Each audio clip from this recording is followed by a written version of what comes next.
என்னைக்காச்சும் ஒரு நாள் இந்த உலகமே அழிஞ்சு போனால் நல்லா இருக்கும்னு நீங்கள் நினச்சிருக்கீங்களா?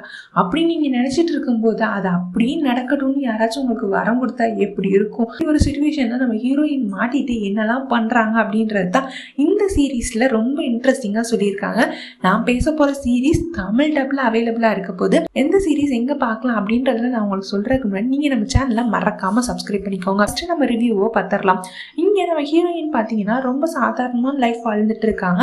பட் நம்ம ஹீரோயினுக்கு அப்பா அம்மா யாருமே கிடையாது. ஓரளவுக்கு செட்டில் ஆகி ஒரு ஜாப்ல இப்போ தான் எடிட்டராக வேலை பார்த்துட்டு இருக்காங்க. ஆனால் நம்ம ஹீரோயினுக்கு வர்ற ப்ராப்ளம் எல்லாம் ஹெச்டி குவாலிட்டியில் செம்மையாக வந்து சேருது. என்ன அப்படின்னு கேட்டிங்கன்னா, நம்ம ஹீரோயினுக்கு கேன்சர் டயக்னோசிஸ் இருக்குது அப்படின்னு சொல்கிறாங்க. இன்னும் 3 மாதம் தான் இறந்துருவீங்க, இல்லை ஆப்ரேஷன் பண்ணால் இன்னும் அதை விட தாண்டி கொஞ்ச நாள் உயிர் வரலாம் அப்படின்னு சொல்கிறாங்க. இதனால நம்ம ஹீரோயின் ரொம்பவே மன உளைச்சலுக்கு ஆளாகி தண்ணியை போட்டுட்டு மாடியில் போய் கண்டமேனிக்கு கத்துட்டு இந்த உலகமே அழிஞ்சா நல்லா இருக்கும் அப்படின்னு சொல்லும்போது இந்த யூனிவர்ஸ் உடனே நோட்டட் அப்படின்னு சொல்லிட்டு இந்த விஷயத்த நம்ம ட்ரூமோட காதில் படுறபடி செஞ்சிருது. அது யார் அந்த ட்ரூம் அப்படின்னு கேட்டிங்கன்னா, அவர் தான் அழிவோட கடவுள். அவர் தான் நம்ம ஹீரோ மாஸ் என்ட்ரி கொடுக்குறாரு. இங்கே வந்து அவர் வில்லனா ஹீரோவா இல்லை ரொமான்டிக் லீடா அப்படின்ற கன்ஃபியூஷன் தான் ஃபர்ஸ்ட் ஸ்டார்டிங்கில் நம்மளுக்கு இருக்கும்.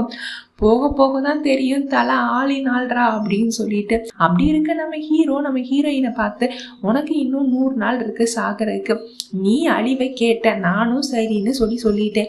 இப்போ நம்ம ஹீரோவும் ஹீரோயினும் ஒரு கான்ட்ராக்டுக்கு வர்றாங்க. என்ன அப்படின்னு பார்த்தீங்கன்னா, இந்த 3 மாதம் இருக்கு, நீ சந்தோஷமா நிம்மதியாக சாகலாம். பட் ஒரு கண்டிஷன், இந்த 100 நாளைக்குள்ள நீ என்கிட்ட ஏதாச்சும் வரம் கேட்கணும். அப்படி இல்லை அப்படின்னா உனக்கு பிடிச்சவங்க, ரொம்ப பிடிச்சவங்க செத்தே போயிடுவாங்க அப்படின்னு சொல்லிட்டு சொல்றாரு. இப்படி போயிட்டே இருக்கும்போது கடைசியில நம்ம ஹீரோவுக்கும் லவ் ஸ்டார்ட் ஆகுது. இதுக்கு நடுவுல நம்ம ஹீரோயின் என்னெல்லாம் பண்ணாங்க, நம்ம ஹீரோ என்னெல்லாம் பண்ணாரு அப்படின்றதான் இந்த ஸ்டோரியில இன்ட்ரெஸ்டிங்கா காட்டியிருக்காங்க. ஃபஸ்ட்டு நம்ம ஹீரோவுக்கும் ஹீரோயினுக்கும் சுத்தமாக ஆகவே ஆகாது. 2 பேருக்கு அப்படி ஒரு அடிக்கடி சண்டை. ஹேட் டு லவ் அப்படின்ற கான்செப்டில் இருக்க இந்த சீரீஸ் ரொம்பவே இன்ட்ரெஸ்டிங்காகவும் ரொம்பவே சூப்பராகவும் இருக்கும். ரொம்ப பாப்புலரான சீரீஸும் கூட இது. மறக்காமல் நீங்கள் இதை செக் அவுட் பண்ணி பாருங்கள். MX Playerல கூடிய சீக்கிரமே வரப்போகுது. செக் அவுட் பண்ணி பார்த்துட்டு எப்படி இருக்குது அப்படின்றத கமெண்ட் செக்ஷனில் மறக்காமல் எனக்கு சொல்லுங்கள். நெக்ஸ்ட் வீடியோவில் மீட் பண்ணலாமா? சிந்தன் பாய்.